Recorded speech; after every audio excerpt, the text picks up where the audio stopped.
build that fight, which is great. You know, it could be next year. You can't force someone to fight right now. So we're going to keep doing what we're doing. You see how the crowd reacts. The crowd reacts because they like Gennady's style. They like the fact that he's fan-friendly. They like the fact that he fights often. He's a people champion, and the people come out to see Gennady regardless of who he fights. Come back to LA? Oh, absolutely. LA is great. We'd like to explore Texas. We'd like to explore Las Vegas. I'd like to go back internationally again. So it just really depends on the opponent. It really depends on the location and the date, but September is the target date. So with Andre Ward, would that be probably the least favorable fight? Because Andre Ward is not exactly a fan-pleasing style, and also he's a bit bigger. It's not so much that. I mean, Andre's a great boxer. It's just, you know, he's got his comeback fight now. He's been out of the ring for a while. And the economics just don't add up on that. You know, Gennady said he would move out of the middleweight division if it's a big fight. And Andre certainly is a great champion. It's just the chemistry's not there yet for a pay-per-view fight. That's nothing against Andre or Gennady. It's just neither one of them has fought on pay-per-view. But Gennady, you look at the attendance, you see what he does for the attendance, for his TV ratings, for his marketing, and he's one of the most marketable boxers in the sport. What about Carl Froch? Froch, we've already asked for that fight. I mean, Carl, look, you know, Gennady put in over 12,000 people in the seats here. I mean, Carl Froch had 80,000 people in Wembley Stadium last year, so there's no question that would be a tremendous fight. I've told Eddie Hearn many times that Gennady would move to 168 and fight him, but Carl seems, I don't know, he seems he's not committed whether he's going to fight again or whether he's going to retire, but that would be a great fight as well. What about Ward and Golovkin on a doubleheader? That would be a good fight too, but I don't think the economics work. It certainly wouldn't work on a regular doubleheader from HBO.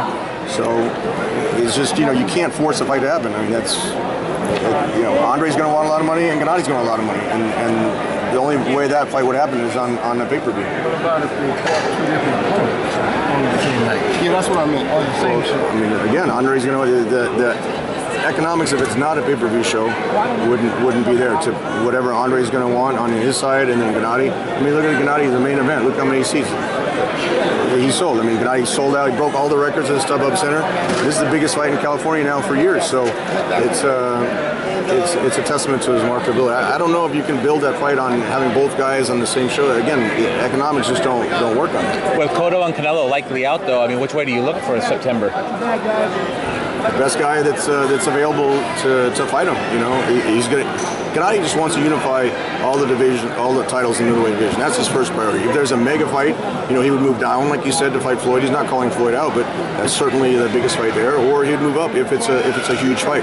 The Andre Ward fight, it's a great fight, but you know, it's economically it's not there yet. So seems like Andy Lee might be the most realistic option. Andy Lee would be a great option too. He's a WBO champion. You know, he had a draw with Peter Quillin in his last fight, and that's a step to unifying all the titles. Economically, do you guys plan of having a fight at a bigger venue, let's say maybe like Dodger Stadium?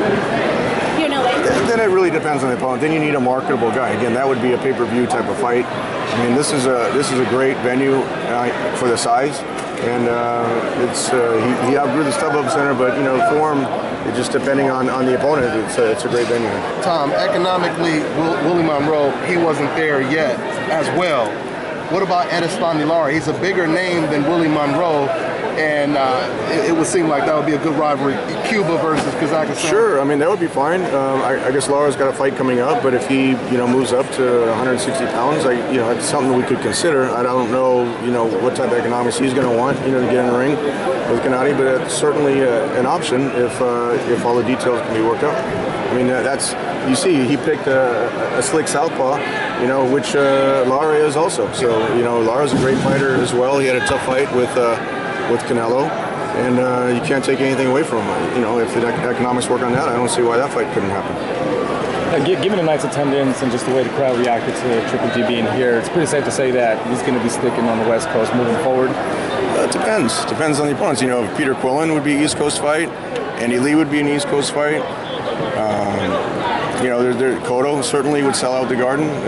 So it really depends on the opponent. But you see his fan base here, and it's great. But we always want to go into new markets as well. Texas, San Antonio has been wanting to have Gennady come out there, and that's what happened when we brought him out here to the StubHub Center. We want to build his fan base everywhere, and that's the great thing about Gennady. He doesn't care where he fights. He just wants to go where it's the best situation for him. And he's so active. You can move him around and fight for him. That's the great thing. If he has a mandatory, if he wants to go into a different, that's why he fought in Monte Carlo.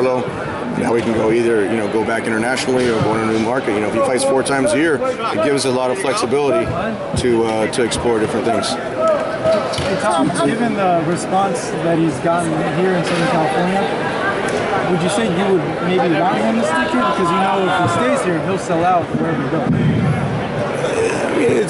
It's great having him fight here. There's no question that he's basically now, I can say with the 2 fights, he's conquered the LA market, and he's become arguably the most marketable boxer that's fighting in the Los Angeles area. But again, we want to broaden his fan base. That was the whole reason for going internationally in Monte Carlo, is because you want to keep touch with the European fans. He's a world champion, so he wants to keep touch with all the fans, but he definitely makes his priority to fight here in the United States, and he's moved to Los Angeles, so this is his hometown now, and he appreciates the fan support here in LA.